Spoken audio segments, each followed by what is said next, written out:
Welcome back my friends. आज हम लोग डिस्कस करेंगे कुछ सूत्र हैं जो विद्युत धारा से रिलेटेड हैं। आंकिक प्रश्नों के लिए सूत्रों को तैयार करना बहुत जरूरी है। सूत्र मतलब फार्मूले। अगर आप नोट्स बना रहे हैं ना तो एक काम करें, ऐसे डाल दें। ये कक्षा 12 के लिए, क्लास 12 के लिए। हम आइए एक एक सूत्र को विस्तार से समझेंगे। जब भी आप फॉर्मूला तैयार करा करें ना तो उसके सिंबल और जो फिजिकल क्वांटिटी आई हो उनकी यूनिट्स पे जरूर नजर रखें, मात्रक जरूर तैयार करें। जैसे पहला हम सूत्र लिखेंगे आपके सामने विद्युत धारा से और विद्युत आवेश से। तो पहले हम धारा की बात कर लेते हैं। देखिए धारा का जो सूत्र होता है आपने पढ़ा होगा, आवेश की प्रवाह की दर को, किसी चालक से जो आवेश निकलता है वो समय के साथ अगर उसको गैर कर लिया जाए उसको हम धारा बोलते हैं। तो हम अगर विद्युत धारा का सूत्र बनाएंगे तो धारा के लिए हम लोग सिंबल आई कर देंगे, आवेश अगर क्यू लिख दिया जाए और टी समय कह दिया जाए। देखिए हमें सिंबल का मीनिंग जरूर पता होना चाहिए, इसलिए आप चाहे पास में वहीं लिख दो या अलग लिख दिया करो। ये आवेश को दर्शा रहा है, किसको दर्शा रहा है भैया? और ये नीचे जो लिखा ये क्या है? समय है, ध्यान रखना। और धारा का मात्रक जरूर आपको पता होना चाहिए। धारा का जो मात्रक लेते हैं हम लोग, ये चूंकि ध्यान रखिएगा धारा, विद्युत धारा एक फंडामेंटल क्वांटिटी है, मूल राशि है। धारा का मात्रक एम्पियर होता है। क्या होता है भैया जी? एम्पियर। एक वैज्ञानिक थे, उनके नाम पर इसको रखा गया है। पहला सूत्र में ये तैयार करना है। इसके बाद एक और सूत्र है जो आवेश से रिलेटेड है। Q बराबर NE पढ़ाया था, आपको याद है? ये चैप्टर 1 में पढ़ाया था हमने, आवेशों का क्वांटीकरण। Q आवेश है, N मुक्त इलेक्ट्रॉनों की संख्या होती है। ये इलेक्ट्रॉनों की संख्या है। और E जो बोलते हैं ना, E को एलिमेंट्री चार्ज कहते हैं। E को क्या बोलते हैं? एलिमेंट्री, यानी आधारभूत आवेश, एलिमेंट्री चार्ज। इसका जो मान अगर आपसे कभी कोई पूछ ले तो 1.6 और 10 टू पावर माइनस 19 कितना होता है? 19। और मात्रक क्या होगा आवेश का? कूलम। ठीक है, ये आपको। अच्छा, इन दोनों सूत्रों को अगर हम कभी इक्वेट करा के सोचे, देखो यहां से Q इक्वल टू IT आएगा और यहां से Q इक्वल टू क्या हुआ है? NE। दोनों को अगर आपस में बराबर कर दो तो देखो IT बराबर क्या तैयार हुआ है? NE। इसको एज ए फॉर्मूला तैयार कर लेना, कुछ सवालों में तुम्हें शॉर्टकट यानी टाइम थोड़ा बच जाएगा। ठीक है, तो ये पहला सूत्र हमारा विस्तार से हुआ। अब हम अगले सूत्र पे आते हैं, नेक्स्ट फॉर्मूले की बात करते हैं। देखिए विद्युत धारा का सूत्र हो गया ना, अब हम बात करते हैं धारा घनत्व की। किसकी बात करेंगे? धारा घनत्व की। धारा घनत्व को हम लोग जब दर्शाते हैं तो कैपिटल J से दर्शाते हैं। कैसे? ये विद्युत धारा में क्षेत्रफल से भाग देकर प्राप्त होता है। हम यहां से मात्रक भी बना सकते हैं। विद्युत धारा का मात्रक एम्पियर और क्षेत्रफल का मीटर स्क्वायर। तो हम यहां पर इसका मात्रक अगर J का लिखना चाहें तो लिख सकते हैं एम्पियर प्रति मीटर स्क्वायर। ये आपको याद करना। अगला हम लोग बात करते हैं गतिशीलता। क्या? मोबिलिटी। गतिशीलता, मोबिलिटी कहते हैं इसको हम लोग। मोबिलिटी का जो प्रदर्शन है, सिंबल है, वो म्यू से दर्शाते हैं। ध्यान रखिए, मोबिलिटी प्रति एकांक वैद्युत क्षेत्र में, ये E जो है ये वैद्युत क्षेत्र है और VD अनुगमन वेग है। प्रति एकांक क्षेत्र में चालक में जो आवेश निकल रहे हैं उनके वेग को ज्ञात किया जाता है, उसको हम बोलते हैं क्या? मोबिलिटी, यानी गतिशीलता। ठीक है, इसको म्यू से दर्शाते हैं। तो VD मतलब अनुगमन वेग हो गया और E क्या है? वैद्युत क्षेत्र की तीव्रता है। अगले सूत्र पे आते हैं। देखिए हम लोग नेक्स्ट बात करेंगे, एक संबंध होता है, बहुत इंपॉर्टेंट ये सूत्र है, धारा और अनुगमन वेग में संबंध। ये बहुत महत्वपूर्ण सूत्र है। धारा व अनुगमन वेग में संबंध। धारा व अनुगमन वेग में संबंध। देखिए सूत्र होता I बराबर NEA VD। हर एक सिंबल का मीनिंग समझ ले जरा। I का तो खैर आप जान ही गए होगे। I का सिंबल हमारा क्या बताता है, पता है किसी को? I बता रहा था हमें धारा का मान। VD क्या है? अनुगमन वेग, ड्रिफ्ट वेलोसिटी कहते हैं इंग्लिश में। क्या कहते हैं? ये अनुगमन वेग हो गया। A क्या है? अनुप्रस्थ काट का क्षेत्रफल। तार का जो क्षेत्रफल होता है अनुप्रस्थ काट का। उसको हम कहते हैं ए, अनुप्रस्थ काट का क्षेत्रफल। ध्यान से समझते जाना, बात ज्यादा दिक्कत नहीं होगी। इसके बाद ई तो अब बता ही चुका हूं मैं, ई मतलब 1.6 10⁻⁻19 कूलाम आवेश।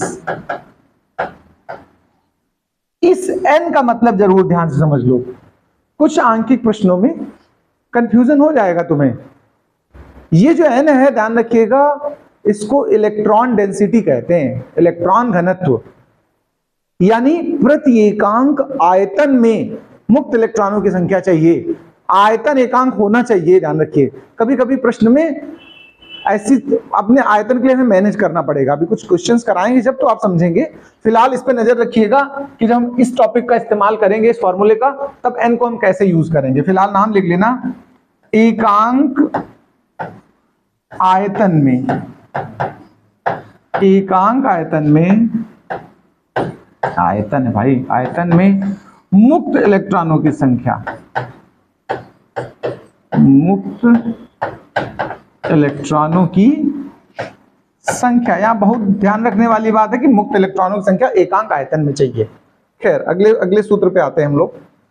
अगला हमारा फॉर्मूला बनेगा, ध्यान रखिएगा, वो हम लोग बनाने वाले हैं प्रतिरोध, ओम का नियम।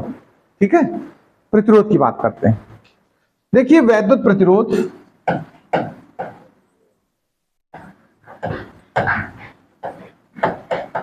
जो वैद्युत प्रतिरोध का सूत्र है वो R बराबर हम लोग लिखते हैं V/I या V बराबर IR। अब ज्यादातर हम लोग बोल चाल में कैसे बोलते हैं ओम के नियम को, V बराबर IR, इसी से हम लोग निकालते हैं R बराबर V/I। R यहां पर प्रतिरोध है, रेजिस्टेंस इंग्लिश में कहते हैं, V वोल्टेज है, विभव है, और I विद्युत धारा है। ओम का मात्रक मतलब R का मात्रक ध्यान रखिएगा क्या रहेगा, ओम। क्या लिखेंगे हम लोग, ओम। ये हमारा प्रतिरोध का सूत्र है और यही ओम का नियम भी है। तो आप लिख सकते हैं वैद्युत प्रतिरोध और ब्रैकेट में लिख देना ओम का नियम। देखिए ओम का नियम तीन तरह से आएगा, प्रयोग होगा। एक तो हमने सिंपल लिख दिया जो आपने कक्षा 10 में पढ़ा होगा, क्लास 10th में था। एक ओम का नियम प्राचल के पदों में होता है। किसके पदों में, प्राचल के पदों में।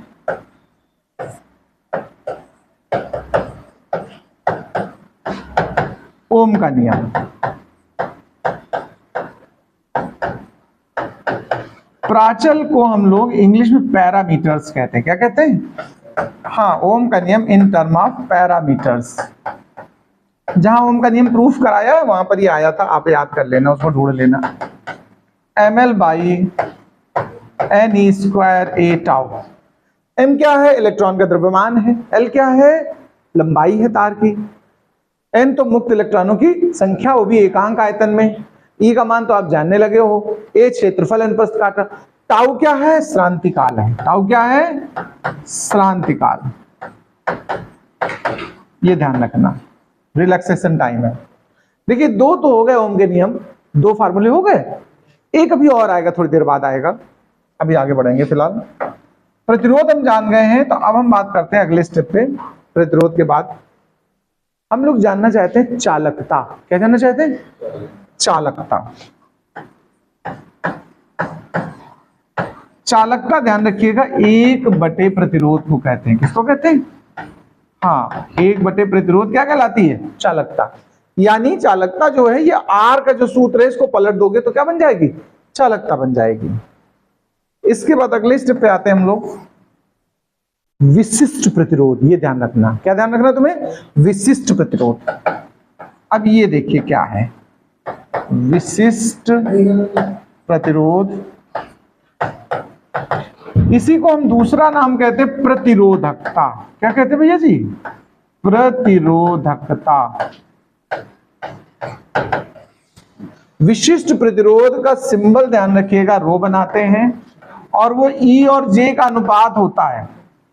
E माने वैद्युत क्षेत्र की तीव्रता और J माने धारा घनत्व। तो वैद्युत क्षेत्र की तीव्रता और धारा घनत्व का भाग दे दो तो क्या बन जाता है, विशिष्ट प्रतिरोध। अच्छा, आपको अगर याद होगा फर्स्ट चैप्टर से, E बराबर, हमारा फर्स्ट या सेकंड चैप्टर में E बराबर V/L होता है, V/X। और J अभी सीखा हमने पीछे, देखो I/A। यहां से इसका देखो एक सूत्र तो यही है, एक और बन जाएगा, ई की जगह लिख दो V/L और जे की जगह लिख दो I/A। तो देखो एक फॉर्मूला और बन गया, V/I इंटू A/L। और V/I ओम के नियम में क्या होता है, R होता है कि नहीं होता है, तो RA/L। ये भी एक फॉर्मूला रहेगा किसके लिए, ये विशिष्ट प्रतिरोध। इसका जब कभी सवाल में मान निकालना तो मात्रक लिखना है ओम गुणा मीटर। क्या लिखना है भैया, ओम इंटू मीटर, ये ध्यान रखने वाली बात है। विशिष्ट प्रतिरोध के बाद हम लोग विशिष्ट चालकता की बात करेंगे। किसकी बात करेंगे, विशिष्ट चालकता।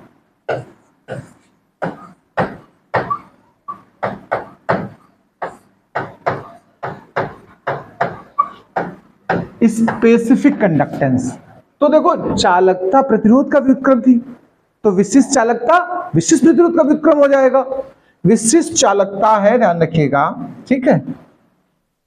तो अब हम इसको बनाएंगे, तो इसको कहेंगे, इसका सिंबल हम लोग सिग्मा बनाते हैं, और ये व्युत्क्रम किसका होगा, रो का। रो माने विशिष्ट प्रतिरोध का, ठीक है।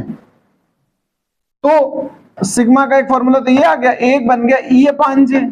भाई उसको पलट दिया मैंने, उसमें क्या था, J/E था कि नहीं था, देखो J/E मतलब E/J था इसका रो का। अच्छा, तो J/E इसका कर देंगे, क्या कर देंगे, वो तो वही लिख दिया, पलट के लिखना है J/E। ये J/E हो जाएगा रो। एक और बना सकते हो आप, जो रो के ये मान आए थे, देखो L/RA है ना। बट यहां पर हम ज्यादा फोकस एक पॉइंट पे करने वाले हैं, इसको ध्यान देना। J बराबर हम लोग लिख सकते हैं सिग्मा इंटू E। लिख सकते हो कि नहीं बताओ। ये J सदिश राशि होती है, धारा घनत्व तो कैसी राशि होती है, सदिश। और E माने वैद्युत क्षेत्रीय तीव्रता, ये भी सदिश है। यहां पर जो ये सूत्र बनता, ध्यान रखना है, इसको बड़ा महत्वपूर्ण समझ लेना, ये भी ओम का नियम है। इसको कहते हैं ओम का नियम सदिश रूप में।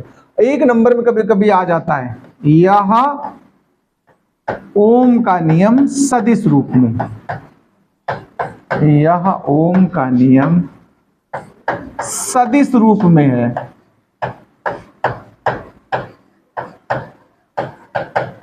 बस इस बात को ध्यान, मैंने कहा था तीन तरह से हम लोग ओम का नियम लिखते हैं। पहला सिंपल हो गया R=V/I, दूसरा हमारा प्राचल के पदों में, और तीसरा ये वेक्टर फॉर्म में। ये भी पूछ लिया जाता है परीक्षा में, और ना भी पूछा जाए, तुम्हें जानकारी जितनी ज्यादा होगी उतना ही फायदे में रहोगे, ठीक है। विशिष्ट प्रतिरोध जान गए, विशिष्ट चालकता जान गए हम लोग। एक ताप पर निर्भरता, प्रतिरोध की किस पर निर्भरता, ताप पर निर्भरता, इसके लिए व्यंजक है, इसकी जरूरत पड़ती है। तो आप लिखिएगा प्रतिरोध की ताप पर निर्भरता। इसके लिए फॉर्मूला होता, किसी अज्ञात ताप पर प्रतिरोध हमें पता हो या पता करना हो, RT, और 0 डिग्री सेल्सियस का, और एक होता प्रतिरोध प्रसार गुणांक या प्रतिरोध ताप प्रसार गुणांक अल्फा।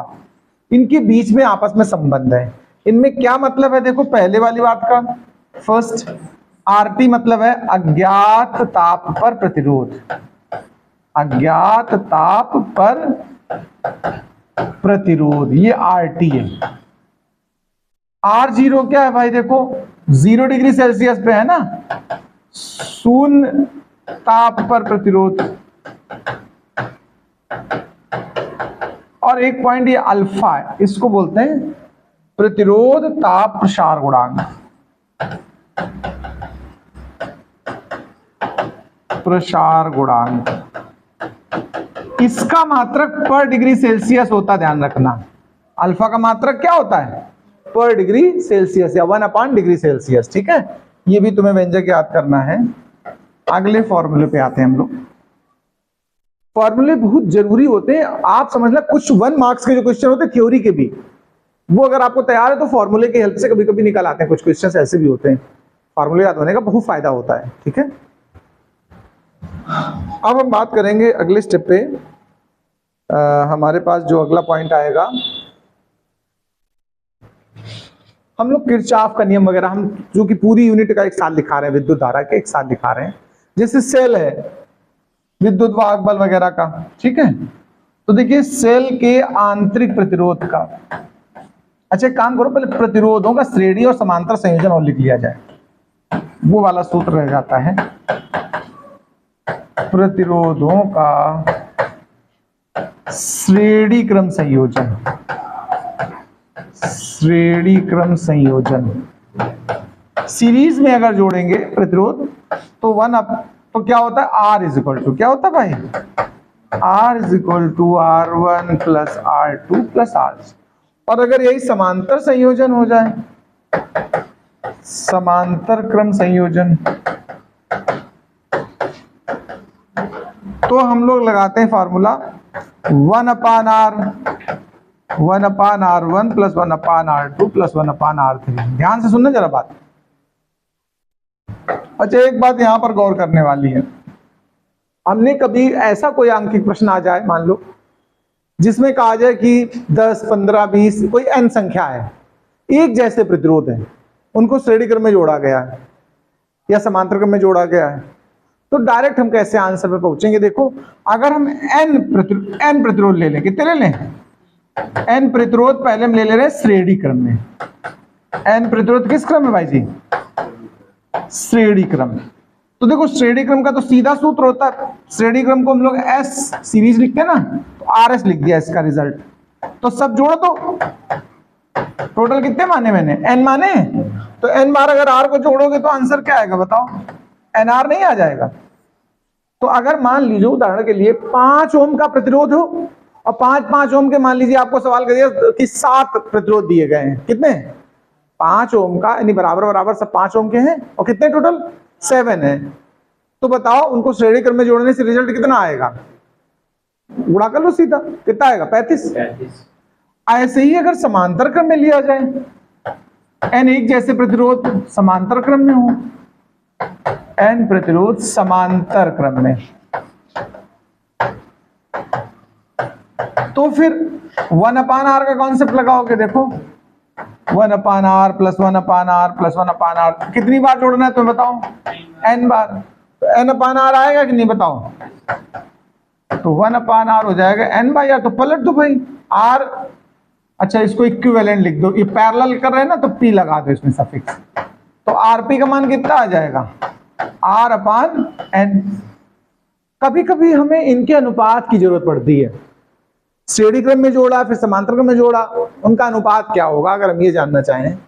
तो देखो श्रेणी क्रम का परिणाम और बटे में समांतर क्रम, श्रेणी क्रम का परिणाम NR था और समांतर का क्या था R/N, R से R कट जाएगा, तो RS/RP इज इक्वल टू सीधा सीधा क्या निकल आएगा, N²। बताओ भाई एक और क्वेश्चन है जिसमें शॉर्ट कट हम यूज करेंगे। कभी कभी सवाल कहेगा कि कोई एक प्रतिरोध है, एंतार है, उसका प्रतिरोध मान लीजिए 20 ओम है, कितना है, और उसको खींच करके उसकी लंबाई 2 गुनी कर दी जाए, क्या कर दिया जाए, लंबाई 2 गुनी, तो बताइए प्रतिरोध कितना होगा। ऐसा कोई सवाल आ जाए 2 गुनी, 10 गुनी, 5 गुनी, n गुनी। तो इस तरह के क्वेश्चन के लिए जैसे मान लीजिए हमने कह दिया हम लंबाई को 3 गुनी कर देते हैं, कितनी, प्रतिरोध है मान लो 5 ओम किसी तार का, और उसको खींच करके उसकी लंबाई कितनी कर दी, 3 गुनी। अब बताओ नया जो तार तैयार हुआ खींचने के बाद उसका प्रतिरोध कितना होगा, बता सकते हो आप। शुरुआत में 5 था, कितना था 5 ओम, लंबाई को 3 गुना कर दिया खींच के, तो अब जो नया तार तैयार हुआ उसका प्रतिरोध कितना होगा।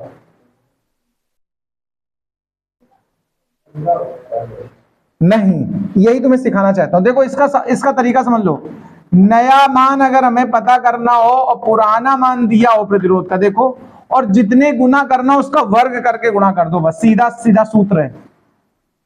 देखो सूत्र पहले याद कर लो, नया प्रतिरोध R new is equal to N² into R old. हमने पुराना R कितना बोला था 5, और कितने गुना करना था 3 गुना, 3 का वर्ग 9, और 9 गुणा 5 कितना हुआ, तो चाहे जितने गुना करना हो, टाइम लगेगा क्या, गुणा आता हो तुम्हें खाली बस, नहीं।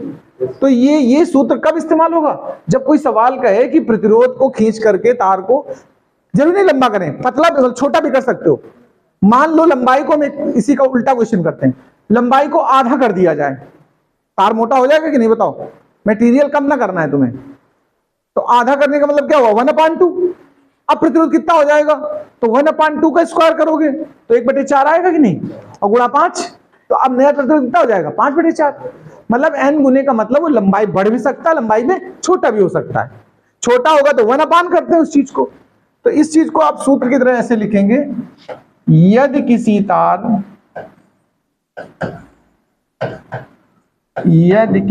मतलब तार का मतलब प्रतिरोध से हमारा है, यदि किसी तार की लंबाई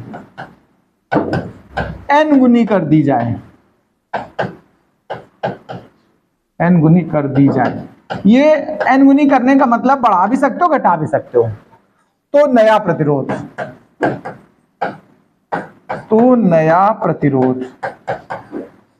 ये फॉर्मूला आपको उस समय मदद करेगा, मुश्किल से एक लाइन में आंसर आ जाएगा। ठीक है, अब हम अगले स्टेप पे आते हैं। हम बात करने वाले थे सेल पे, किस पे, सेल या बैटरी के लिए, किसके लिए, तो देखो सेल, नंबर भूल गए किस नंबर का फार्मूला है, तुम नंबर पर डालते जाना। सेल का आंतरिक प्रतिरोध ज्ञात करना हो,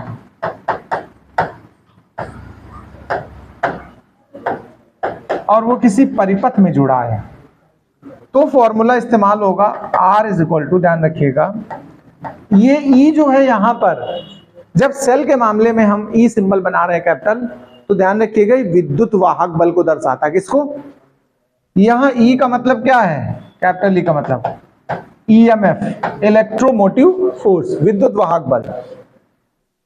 हम लोग स्मॉल r निकाल सकते हैं, इसको थोड़ा सा फार्मूले को I के फॉर्म में ले लो। धारा का मान होता है स्मॉल r और कैपिटल R का योग, इसमें मान हम रख के स्मॉल r का मान ज्ञात कर सकते हैं। एक और है चार्जिंग और डिस्चार्जिंग का सूत्र, किसका, आवेशन और निरावेशन के समय क्या सूत्र लगेगा, देखो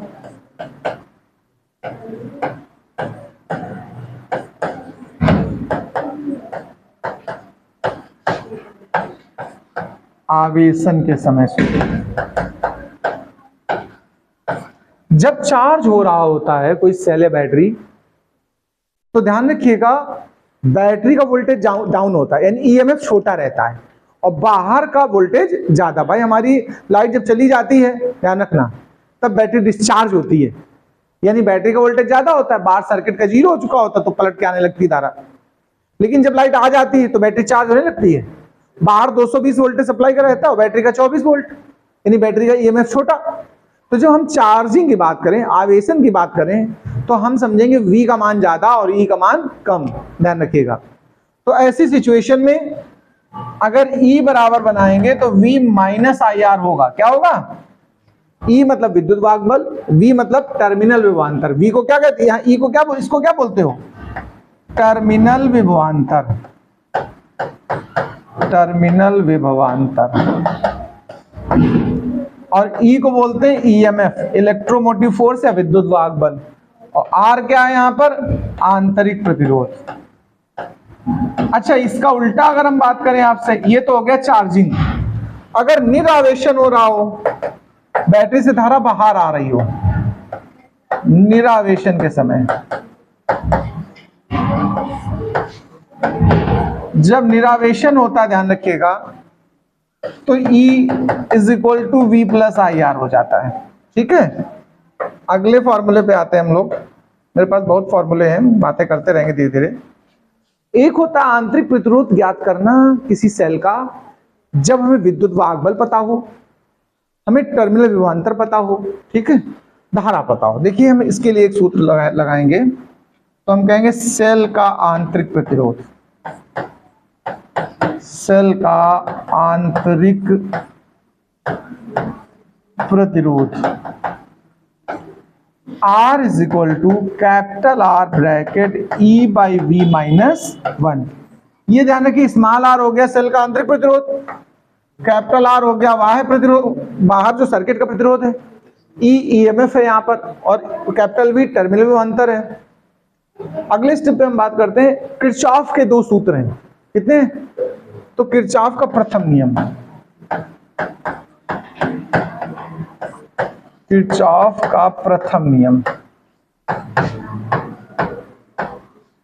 जो किरचॉफ का प्रथम नियम है, ध्यान रखिएगा, वो सिग्मा I बराबर 0 कहता है। क्या कहता है, यानी किसी भी संधि पर, जंक्शन पर समस्त धाराओं का योग, बीजगणितीय योग शून्य होता है। इसी को हम ऐसे भी लिख सकते हैं, कुछ आने वाली धाराएं हैं जैसे, तो I1 I2 जोड़ दिया और जाने वाली जो धाराएं थी वो घटा दी, सब मिलाकर आंसर क्या बनाएगी? 0। ये जो किरचॉफ का प्रथम नियम है किस भौतिक राशि के संरक्षण पर आधारित है? पता किसी को? किस भौतिक राशि का संरक्षण बताता है ये नियम? नहीं याद है? आवेश। किसका संरक्षित, यहाँ क्या संरक्षित है? ये किसका संरक्षण बताता है? यहाँ आवेश संरक्षण का नियम लगता है। ये एक नंबर में अलग से पूछी जाती है बात, पूछा जाएगा कि किरचॉफ का प्रथम नियम किस भौतिक राशि को संरक्षित बताता है। ठीक है, तो आप क्या कहेंगे? आवेश संरक्षण। अब हम दूसरे नियम पे आते हैं किरचॉफ के। किरचॉफ का द्वितीय नियम,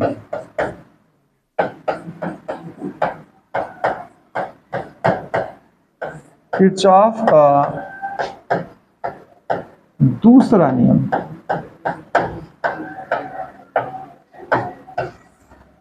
किरचॉफ का दूसरा नियम मेश रूल कहा जाता है। क्या कहा जाता है? मेश रूल, लूप रूल, पास का नियम। ठीक है, वो लूप बनता है बंद, पास। इसका जो सूत्र होता है ध्यान रखिएगा, सिग्मा आई आर, यानी आई और आर के गुणनफलों का बीजगणितीय योग उसी मेश में लगे सेलों के विद्युत वाहक बलों के बीजगणितीय योग के बराबर होता है। तो सिग्मा आई आर बराबर सिग्मा ई। प्रश्न आ सकता है कि ये किस भौतिक राशि को संरक्षित बताता है? तो ये ऊर्जा संरक्षण पर आधारित। किस पर है? ऊर्जा। यह ऊर्जा संरक्षण पर आधारित है।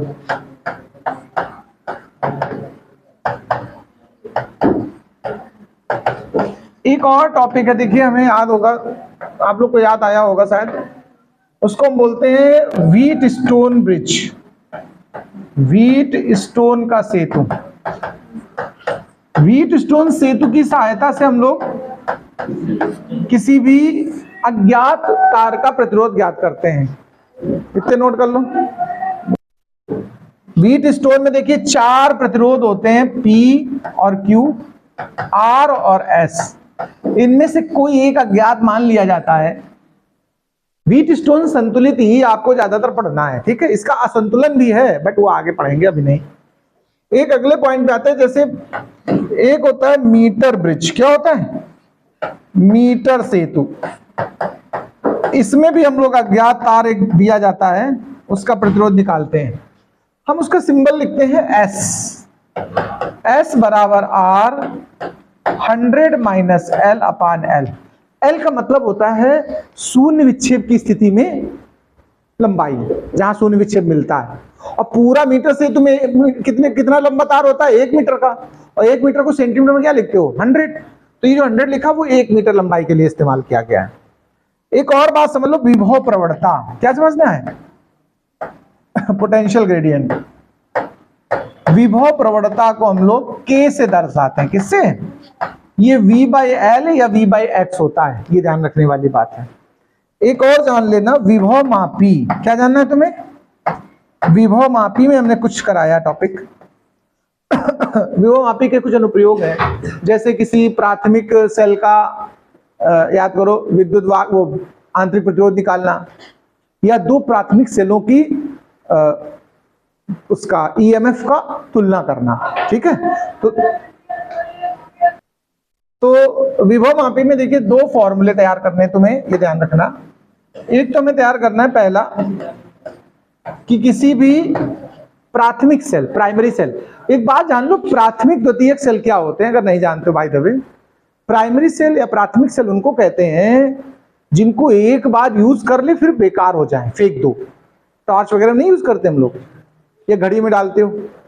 और द्वितीयक सेल या सेकेंडरी सेल उनको कहते हैं जो बार बार चार्ज करके यूज किए जा सकें, जैसे इन्वर्टर की बैटरी या मोबाइल की बैटरी। ये सब क्या है? सेकेंडरी सेल हैं। तो हम बात कर रहे थे किसी प्राथमिक सेल का अगर हमें आंतरिक प्रतिरोध ज्ञात करना हो तो ध्यान रखना, हम इस फार्मूले से इसका मत बनाएंगे। पहले हम फार्मूला लिख रहे हैं कहां से यूज किया, ये पीछे फार्मूला बताया था। और यहां E और V का जब रेशियो निकालते हैं ध्यान रखिएगा, तो 2 अलग अलग परिस्थितियों में इसको हम उसमें यूज करते हैं लंबाइयों का। पहले एक बार हम क्या करेंगे, सर्किट में केवल सेल यूज कराएंगे, एक बार कैपिटल R यूज कराएंगे। 2 परिस्थितियों में लंबाइयां L1 और L2 आएंगी। तो हम लोग एक बार लिख देते हैं E is equal to KL1 suppose करो, और एक बार हम लोग KL2।